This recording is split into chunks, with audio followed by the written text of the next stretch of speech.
Saludos cordiales, amable teleaudiencia de todo el país. Es un privilegio para nosotros en este día de la Fundación Española de San Francisco de Quito, 489 años concretamente, recibir para un diálogo al señor presidente de la República, el flamante presidente de los ecuatorianos, Daniel Noboa Sim. Bienvenido a Quito, o a este rincón que es parte del Quito en celebración, en un día tan histórico como este. Señor presidente. Bueno, gracias. Sí, es la primera vez que estoy en una fiesta de Quito hace mucho tiempo y las estoy disfrutando mucho. Estoy, pues, más que nada conversando con la gente, saliendo a caminar, llevando a mi hijo, caminando con mi esposa. Esa parte del Quito antiguo y también la interacción con la ciudadanía es importantísimo y me siento muy a gusto aquí.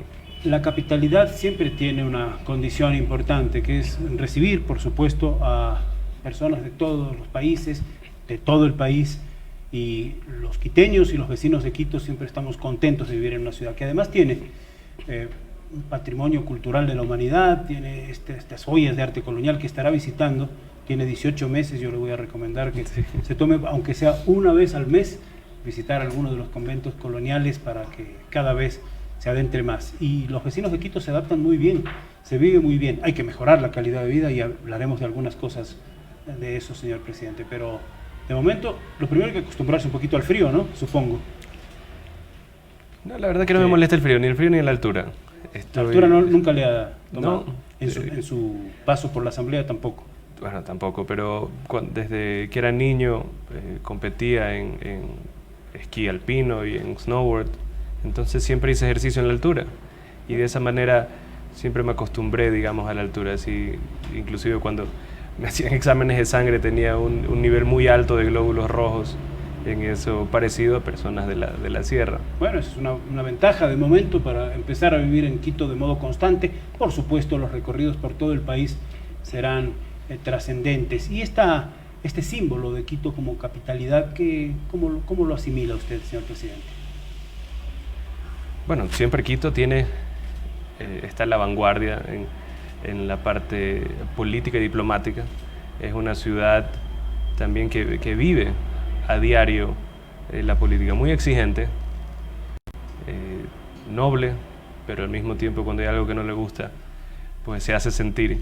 Y creo que es importante estar siempre en contacto con la ciudadanía de Quito.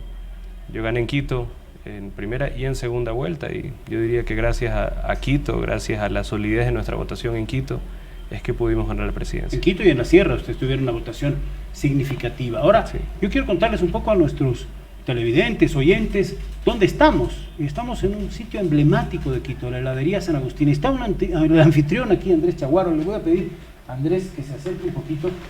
¿Qué tal? Muy buen día, bienvenido. Bueno, señor presidente. Bienvenido. A ver, ¿dónde estamos? Cuéntanos. Les cuento un poquito de dónde estamos. Le cuento que el último presidente que nos visitó fue Roldós y ahora viene Daniel Noboa. Es un gusto tenerle en este negocio patrimonial. Es una casa que está construida en 1739 y el negocio se funda en 1858.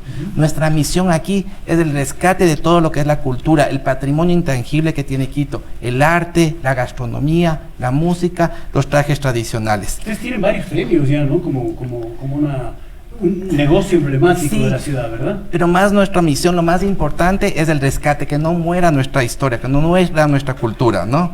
¿Y qué dicen los vecinos del barrio, los visitantes de Quito, los turistas de esta heladería San Agustín? La gente recuerda cuando venían acá con los papás que les sacaban la muela y les venía el remedio antes era tomarse el helado de leche.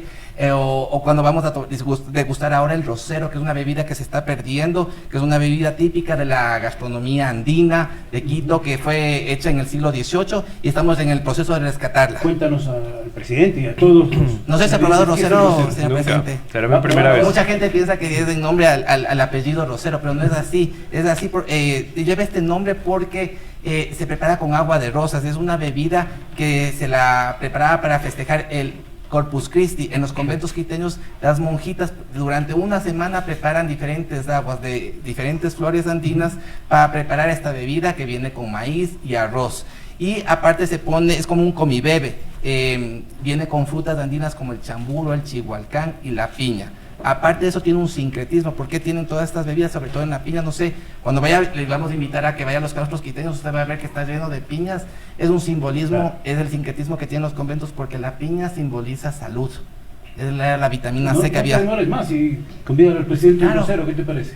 Por A favor, ver. y va a venir a servirle el mejor amigo de Cantuña, el Diablito. Muy bien, qué bien, más adelante. Bueno, ahora vamos a ir tomando poco a poco mientras vamos haciendo la entrevista. Andrés, Un muchas gusto, gracias. bienvenidos, están en su Muy casa. amable. Bueno, hablábamos un poco de Quito y hablamos de lo que significa y de una serie de retos que hay para un presidente de la República, retos enormes, pero no quiero descuidar esa parte personal, porque hay muchos electores que votaron por usted conociéndole, pero creo que la gran mayoría no le conocíamos. Cuéntele, aprovechemos esta primera entrevista como presidente de la República para contarle al país y al mundo quién es Daniel Noboa. Bueno, padre, esposo, deportista, una persona muy apegada a sus valores, bastante estricto consigo mismo y también con su equipo de trabajo. Disciplinado. Muy disciplinado. Eso creo que ha sido la clave del éxito, tener un orden, seguir una estrategia también, porque a veces, especialmente en política electoral, es muy difícil controlar la ansiedad, es muy difícil controlar las emociones de estar en una contienda electoral. Pero usted las controla muy bien, por lo menos parece que no se le mueve un pelo, no solamente por el corte de cabello Sí. que tiene, sino porque en efecto controla esos equilibrios. No es tarea fácil, supongo que ese vértigo de la campaña tiene que ser una cosa tremenda y bueno, siempre el Sí. interrogante, ¿no? Al día final, saber si se va a ganar, se va a perder. Todo es posible en la vida y en la política también. Bueno, nosotros somos producto de nuestras vivencias, de nuestras circunstancias y una de las cosas que me tocó vivir durante un tiempo era trabajar en campañas electorales con mi padre, que ¿En pues, cuántas campañas estuvo?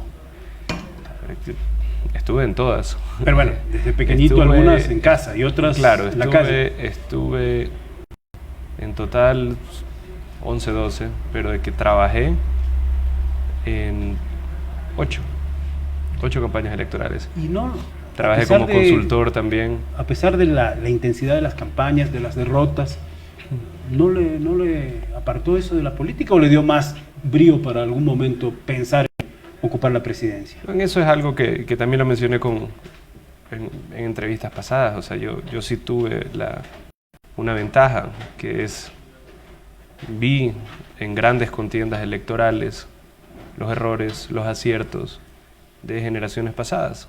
No mucha gente tiene esa suerte. Pero también lo bueno y lo malo, ¿no? Saber, por supuesto, es que uno aprende las dos cosas, pero saber manejar los tiempos. Saber manejar los tiempos y entender que el día más importante, el día que más popular uno tiene que ser, es el día de la elección. No un mes antes, no 2 meses antes, no 3 meses Ah, no. antes. Si no se llega ese día al punto clave, no coinciden los astros, como dicen. Ahora, Entonces uno tiene que tener la paciencia, uno tiene que ser disciplinado. usted tenía, mientras estaba en la asamblea, he hablado con algunos colegas asambleístas suyos para informarme, ya la idea de llegar a la presidencia algún día, no voy a decir 2023. Sí, la idea era el 2025. 2025, eso sí lo tenía planificado y ya estaba moviéndose para eso, Sí, articulando equipos. sí, ya tenía un equipo, igual, también es una planificación de vida, ¿no? No decía, a ver, después del año 2025 voy a tener una vida bastante exigente, voy a pasar menos tiempo con mi familia, menos tiempo con mi padre, aprovechar de hacer las cosas que me gusta a mí y a mi padre para hacerlo juntos, pasar con mis hijos, todo eso estaba planificado, de repente se adelantó y en este momento esa diría que es una de las partes difíciles.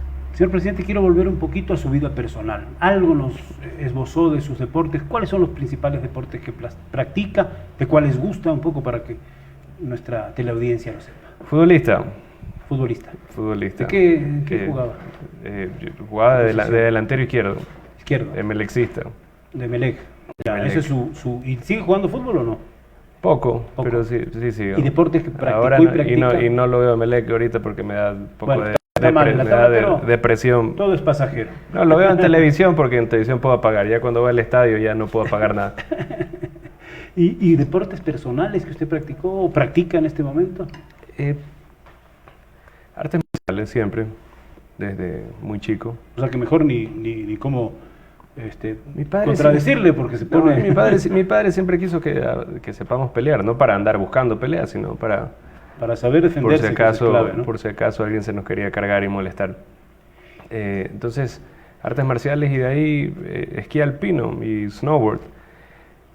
¿Y el Mi gimnasio? padre- ¿Usted tiene gimnasio? Ahora sí, particular? ahora que hay menos tiempo ¿Y para aquí hacer en ejercicio. Carondelet hay En Carondelet. gimnasio? Estamos renovando un gimnasio porque estaba diseñado para como un centro de rehabilitación. Claro. Y ahorita pues lo vamos a volver más un lugar de pesas y de... Cuéntenos un poco de su preparación académica. Mucho se ha hablado, que George Washington University, Harvard. A ver, cuéntenos eso para que lo sepamos mejor. Yo soy un fiel creyente de la educación complementaria y de no ser hiper especializado en una cosa, sino el alto conocimiento en varias cosas da un punto de vista y una perspectiva diferente. Una visión integral. Una visión integral. Hoy en día la hiperespecialización va a ser reemplazada pronto por inteligencia artificial. Ya está siendo reemplazada, ¿no? Pero lo más difícil de reemplazar de la inteligencia artificial es la variedad de conocimientos y el proceso de solucionar un problema con esos conocimientos. ¿Usted diría que el ser humano de hoy se adapta a ese vértigo de los cambios de la inteligencia artificial, de esto que Creo que a tiene. veces nos abruma, ¿no? Va a tener que hacerlo. Va a tener que hacerlo. Yo estudié, primero quería ser músico, de ahí... ¿Qué yo- instrumentos practica? Cuerdas, guitarrista. ¿Canta bien? ¿Afinado? Sí, yo creería ¿O que sí. desafinado como otros presidentes? No, sí encuentro el tono, sí encuentro el tono. ¿Sí? Pero eso, estudié música, era deportista, estudié finanzas en la universidad, teoría musical, Ah, qué hasta bonito. tuve varias clases de física, historia latinoamericana. De ahí hice una maestría en negocios, con una especialidad en marketing y marketing electoral. Ujú. De ahí hice pues mi maestría en administración pública en Harvard y Muy finalmente... exigente, Harvard. Es durísimo, durísimo. Usted era buen alumno, me dijeron. Sí, ¿Sí? tenía buenas notas, tenía buenas notas. De ahí ¿Buenas una- o muy buenas, o más o menos? A ver. Buenas, buenas. Como costumbre o defecto, siempre estaba haciendo muchas cosas al mismo tiempo, entonces estaba trabajando, estaba estudiando otras maestrías y todo, pero por elección propia. Bueno, pero esa formación ahora hay que contrastarla con el día a día, con la realidad, con la claro. dura realidad. A Y veces hay una estrellar los ma- conocimientos sí, académicos. maestría en comunicación política y gobernanza. ¿Por qué comunicación política? Porque me interesaba, porque pensaba que era necesario, porque Usted, también había... usted tiene y va a tener asesores ahora. No va a Sí. ser usted el comunicador per se, o sí, o un poquito. Tengo que comunicar cuando tengo que comunicar y tengo que entender sobre la comunicación. La comunicación es también el manejo de los silencios.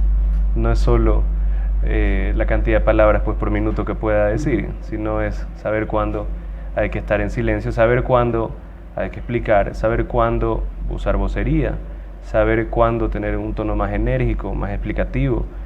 Todo eso es parte de la comunicación política y parte de la gobernanza. O sea, que Y se usted necesita mira complementar también la filosofía oriental, de algún modo, ¿no? y se necesita complementar eso con la administración pública, que no es lo mismo que negocios. Yo empecé a trabajar en la empresa privada desde los 16, mi primer negocio a los 18, pero también yo quería entender la administración pública y por eso me lancé a la asamblea.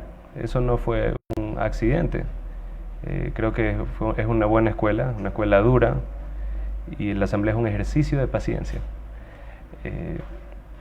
Uno tiene que saber cuándo pelear, cuándo no, cuándo argumentar, cuándo no.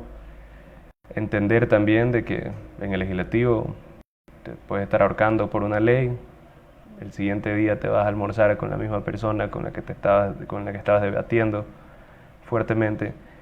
Y creo que es un paso que la gran mayoría de los políticos debería de cursar, debería de entender ese manejo, porque no es fácil, especialmente alguien viniendo de la empresa privada, que cree que todo se lo hace, todo es orden, todo es ejecución, no hay puntos medios. conciliar, ¿no?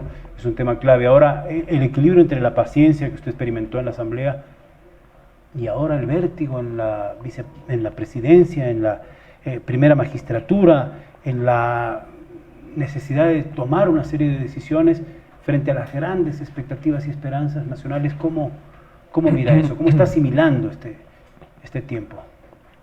Bueno, es duro, y por las mismas circunstancias había que tomar decisiones muy duras y muy rápido. Eliminación de la tabla, cerrar EMCO y liquidarla. Empresa. Sí, hacer el cambio de la cúpula de las Fuerzas Armadas, hacer el cambio también de la cúpula de la Policía Nacional. Había que hacer los cambios tanto en Fuerzas Armadas como en Policía del modo tan vertiginoso que se hizo, es decir, dejando fuera a oficiales experimentados. ¿Era necesario? ¿Qué información tenía usted, presidente? Creo que era muy necesario. Creo que al final me debo a los ecuatorianos, y los ecuatorianos necesitan seguridad, quieren empleo, quieren paz, y tenía que tomar las decisiones que vayan acorde con los pedidos del pueblo, y tenía que hacerlo rápido.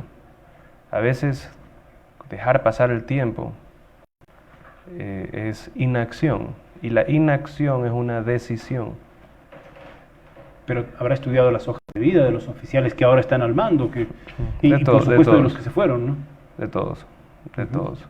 Una de las cosas más difíciles dentro de ser presidente es cómo comunicas temas tan delicados y en los cuales algunos tienen que ser secretos.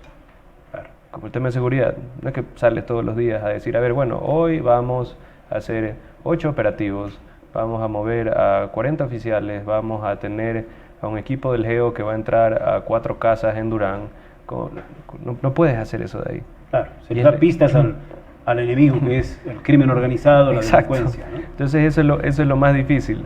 Y como líder me toca a mí absorber esas críticas de falta de comunicación, pero es por la misma protección de los miembros de las Fuerzas Armadas, la protección de los miembros de la policía y la protección de mis ministros y de mi familia, porque también hay amenazas, también hay riesgos, también hay cosas así. Entonces prefiero aguantar 400 tweets de trolls de mis opositores insultándome y mantener ese silencio, que es protección a las fuerzas de orden y es protección a mi gente. Es una señal clara de esta nueva línea de gobierno, el nombramiento de varios de los gobernadores que se ha suscitado recientemente con personas que han pasado por las fuerzas del orden, policía, fuerzas armadas, en fin.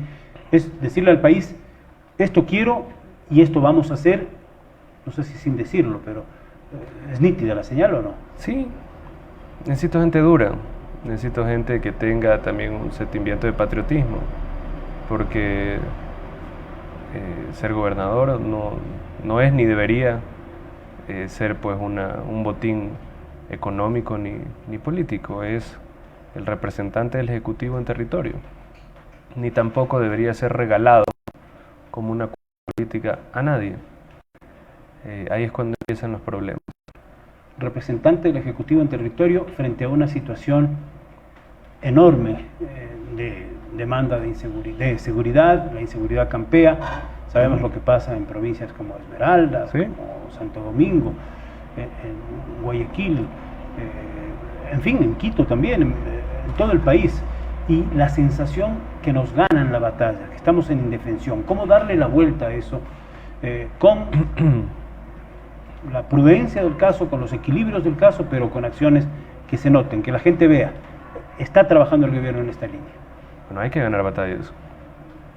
Hemos capturado a líderes de bandas estas últimas semanas, de las más importantes. De una de las bandas, la cual ya comunicaremos, hemos hasta recibido una solicitud de acuerdo de paz. Como si estuvieran en guerra. En protección. Pero es una guerra, de otro modo. La guerra de la sociedad civil, de la gente de bien. Pero esa carta, ¿qué significa? Significa que algo estamos haciendo bien. O bastantes cosas estamos o que haciendo se sienten bien. acosados. O que ya no tienen la protección capaz dentro de las fuerzas de orden. Que a lo mejor la tenían. Bueno, la infiltración existe en la justicia, en las fuerzas del orden, en los poderes políticos, en los gobiernos autónomos descentralizados. Sí. Eso es un hecho. Y ya tiene que empezar a existir vergüenza pública cuando un funcionario está asociado con el crimen organizado. El fiscal suelta a un líder de una banda, lo publicaremos pues en los diarios, saldremos pues en todos los canales, que la gente sepa que ese fiscal, que ese juez, a pesar de que policías y militares se jugaron la vida. Se jugaron la vida. En esa lucha vinieron y lo soltaron. Tiene que empezar a existir la vergüenza pública de esas personas. También debemos de comunicarle al pueblo cuáles son los líderes de estas bandas, que ya no como ha pasado pues en el pasado reciente, que ahora pues es el cumpleaños de un narcotraficante y es hasta chévere. Se celebra con mariachi. No, pues ir a la fiesta de cumpleaños. Hay gente que la sube en Facebook, en Instagram, ¿no? Que sientan vergüenza de estar asociados con personas así. Y algo así pasó también en Colombia. Y eso fue un gran cambio, porque se empezó a glorificar este tipo de figuras y después se le sacaba la información, pues. Este individuo X ha matado a 8 personas, ha bombardeado 3 colegios, ha querido vacunar a 50 locales comerciales, ha sido cómplice de la violación de 10 mujeres en las cárceles de mujeres. Ya el momento en que la gente conoce eso, ya no es chévere subir en Instagram o en Facebook o en YouTube esa fiesta de cumpleaños. Es que no puede ser un orgullo pertenecer a una banda criminal que, bueno, primero mata gente, que destruye la economía, que destruye las familias. Ahora, la cooperación debe ser inmensa, de la ciudadanía, por supuesto de las fuerzas del orden, de la internacional justicia, y además internacional, a eso iba. Todos estos acuerdos a los que han llegado gobiernos del pasado, ¿usted los piensa continuar, fortalecer, profundizar el intercambio de información, señor presidente? ¿Cómo debe ser? La verdad que hay que fortalecer, pero el indicador de éxito tiene que cambiar, que eso es lo esencial. Explíquenos. En el gobierno pasado el indicador de éxito era cuántas toneladas Las capturas. ¿Cuántas toneladas habían incautado? Mi indicador de éxito tiene que ser que no estén cerrando ya negocios, que no haya muertes violentas por cada 100.000 habitantes, que haya más paz y que no haya vacunas, que haya más orden en las cárceles, que se controle y se regule cualquier planificación que se haga desde las cárceles, que haya control en los puertos y fronteras.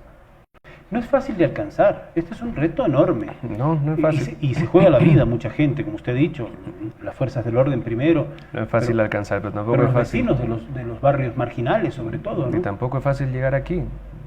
Presidente hay 1 cada 4 años. ¿Qué significa? Que en promedio hay 2 cada generación, cada década, aproximadamente. Entonces, 2 de 18 millones de habitantes, 17 y pico de millones de habitantes. Asimismo, la responsabilidad o la dificultad de la tarea va también con lo difícil que es llegar a ser presidente. ¿Le deja dormir este reto enorme? La seguridad de la gente, esto que usted decía, los negocios cerrados a las 4 de la tarde, en Esmeraldas, en Durán, la gente que no puede vender una gaseosa más, un pan, porque... Tranquilo no me tiene. Claro. Y así mismo dejo que ninguno de mis ministros esté tranquilo. Yo le digo, si usted está tranquilo con esta situación, es que estamos mal. Claro. Esa cooperación internacional, volvamos, ¿en cuánto puede aportar la inteligencia? En un momento determinado hubo aquí una cooperación que llegó a tener tecnología en la base de Manta. Después se satanizó políticamente el tema de la base de Manta, pero la cooperación internacional con la DEA, con Scotland Yard, con otros organismos policiales internacionales, yo creo que es fundamental. Va a seguir, se va a intensificar. Control de cárceles, control de rutas, control fronterizo, radares, también protección en las zonas urbano-marginales más calientes. Hay un desfase bestial en violencia en todo el país. Jóvenes y niños que no van al colegio y que optan por ser parte de las bandas criminales, ¿porque es mejor negocio o porque los amenazan? Sí, como Estado también no estamos cumpliendo.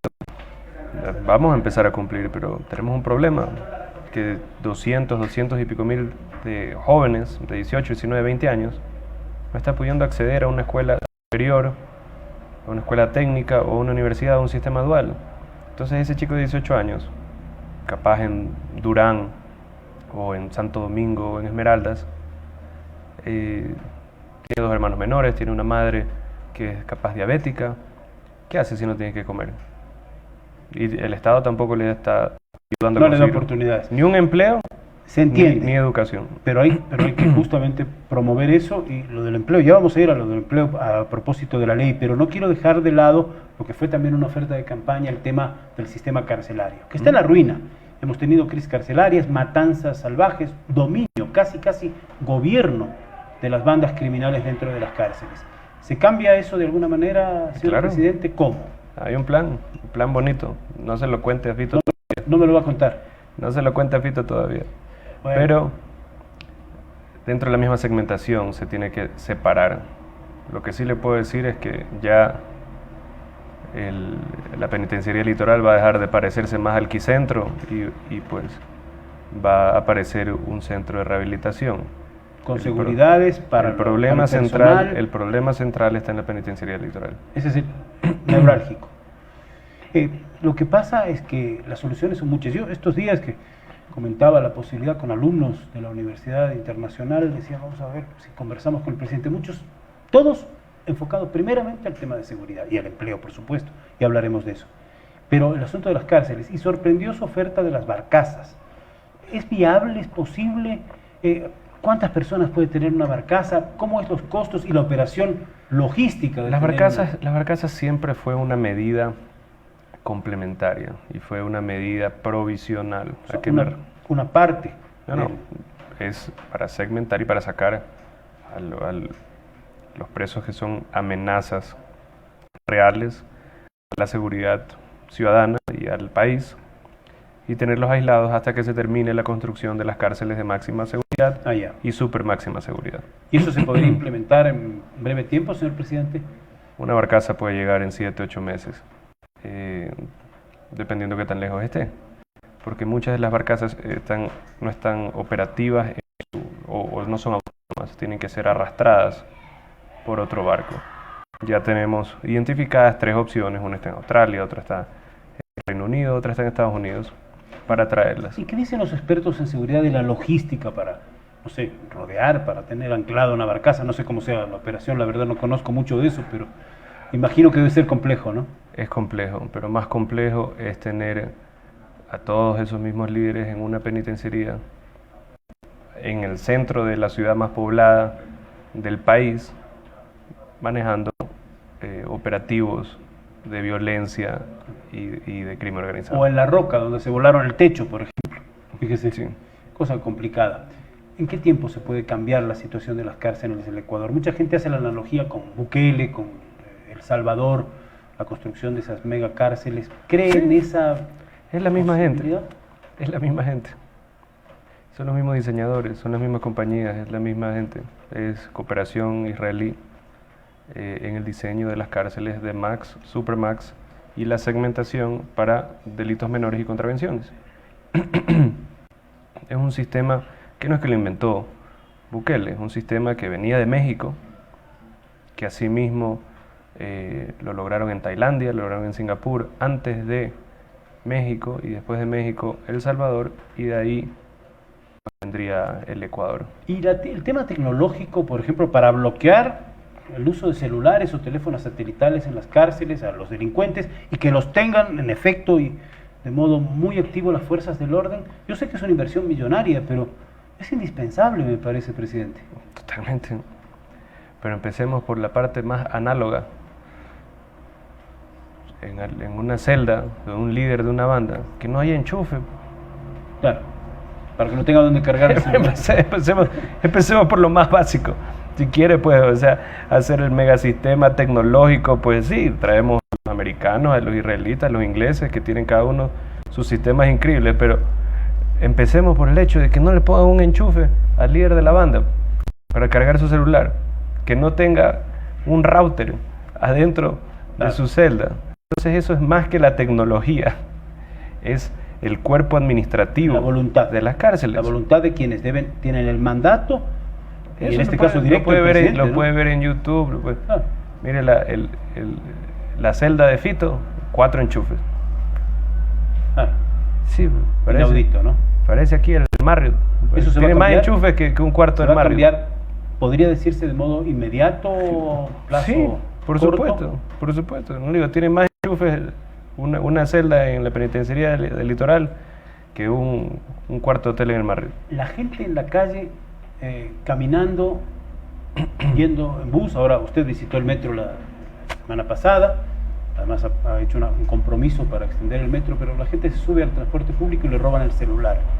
El celular ahora ya no es diversión, es comunicación afectiva, pero también un instrumento de trabajo. ¿Cómo hacemos con esas cosas que parecen pequeñitas? Ya no son del gran crimen organizado, pero están ahí. A ver, tiene que haber sistemas y en eso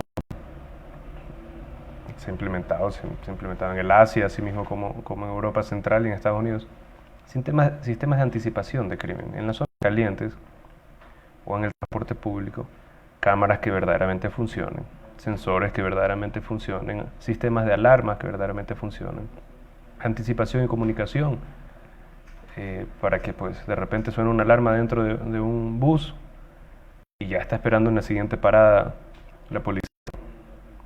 Entonces todo eso sí, Pero es factible hacerlo. todo eso es factible hacer. La cooperación con los gobiernos autónomos descentralizados en esta materia, por ejemplo, ¿qué tan importante es? A ver, es esencial. Es esencial. Hay sistemas que son compatibles, sistemas de cámaras que son compatibles. Hay también sistemas de vigilancia que pueden ir de la mano del alumbrado público. Eso es de competencia de los GATS. Entonces tiene que haber una alianza, coordinación y trabajo del gobierno central con los GATS. Quiero pasar, y vamos a seguir expectantes y vamos a medir evidentemente los temas de seguridad todo este periodo de gobierno, pero quiero pasar al proyecto urgente de carácter económico que ha enviado a la Asamblea Nacional. ¿Cómo mira su tratamiento? Se ha ofrecido para este próximo viernes, incluso ya un primer documento, ¿no?, para pasarlo a la discusión. Es un proyecto urgente. ¿Cuáles son, a su modo de ver, señor presidente, los puntos neurálgicos? Generación de empleo juvenil. Empleo juvenil. ¿Cómo hacemos para que perdure la generación de empleo juvenil? Que no sea un contrato basura. Algunos dirigentes sindicales han dicho, no, pero es que esto va a ser empleo precario. ¿Qué le dice a ese sector, señor presidente? Que me dé una mejor opción. ¿Por qué no van y comparecen? ¿Acaso fueron a la Comisión de Desarrollo Económico, solicitaron comparecer? Es muy fácil quejarse sin dar una opción alternativa. Que den alternativas. Si tienen una alternativa mejor, que va a dar mayor impacto, mayor empleo. ¿Va a pasar ¿se el lo escucha? proyecto? Yo creo que sí. Yo creo que en este momento ninguna bancada quiere quedar en la historia como las personas que pararon o trataron de parar la voluntad del pueblo de salir adelante.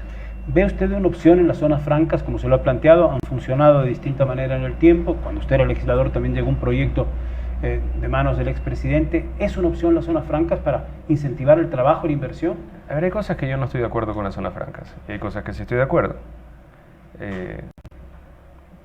Por ahí siempre existen pues comentarios sesgados o incompletos. No estoy de acuerdo con que una zona franca sea de una sola empresa. Es simplemente darle un beneficio a dedo a un grupo empresarial. Monopolio.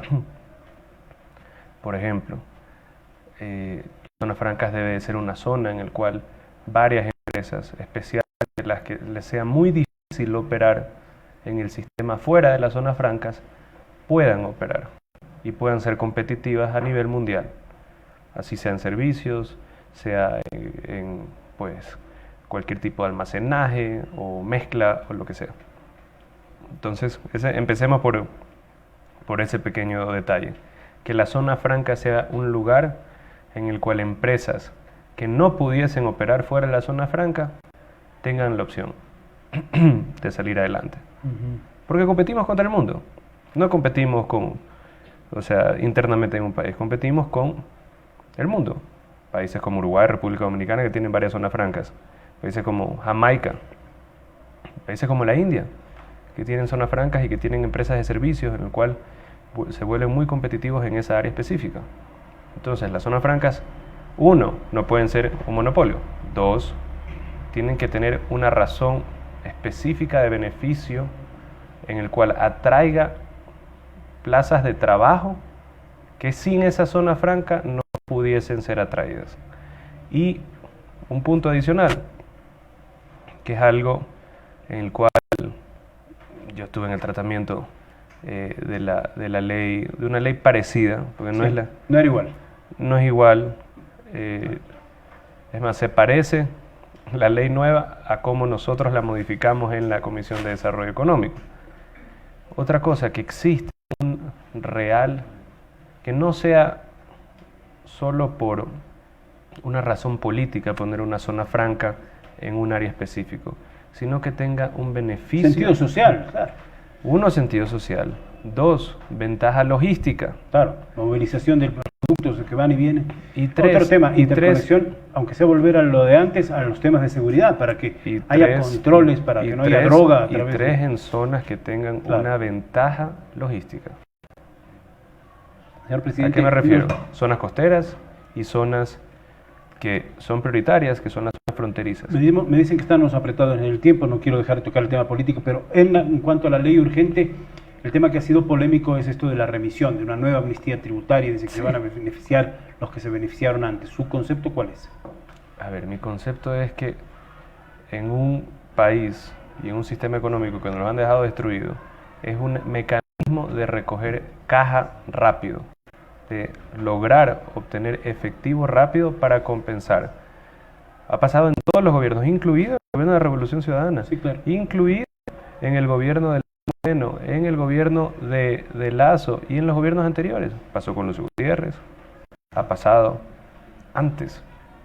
Es un mecanismo en el cual se puede generar caja más rápido y se puede darle un incentivo a esos mismos grupos empresariales a que den dinero al Estado. Señor presidente, no puedo dejar de preguntarle, porque eso ha sido discusión nacional, el tema de los acuerdos, de los pactos, Sí. del acuerdo parlamentario. ¿Va a ir más allá? ¿Tiene que ver con el Ejecutivo? ¿Es simplemente un acuerdo de gobernabilidad? ¿Hay una agenda oculta? ¿Hay impunidad? ¿Qué opina de todo eso que se ha dicho? A ver, empecemos de Pensamiento. atrás para adelante. Impunidad. Uno, no hay impunidad. Usted no se compromete con temas que pasen por la impunidad. Por nada. Y por eso es que me han atacado en todos los medios los mismos correístas. Lo puede ver. O sea, el juicio de la fiscal tiene que ser independiente y que lo haga la Asamblea, porque es su derecho. A ver, ¿Ustedes cómo ya. van a votar ahí, por ejemplo? Ay, Su bloque. por eso, empecemos con el tema de la impunidad. Impunidad, no. Para nadie. Ni de la derecha, ni de la izquierda, ni del centro, ni de arriba, ni de abajo. Ni de fiscal, ni impunidad para exasambleístas, ni impunidad para exministros. Impunidad tiene que ser uniforme. Sí, claro. Porque Para hay gente pues que quiere pues una impunidad ideológica. Y ahí es cuando empiezan los problemas. Impunidad para nadie. Eso ha sido clarísimo con todos. El juicio de la fiscal es lo legal que el CAL lo deje pasar.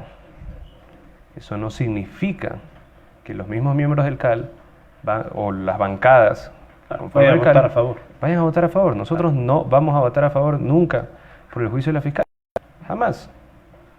Como ADN y la bancada del gobierno no van a votar por el juicio de la fiscal. Eso está clarito.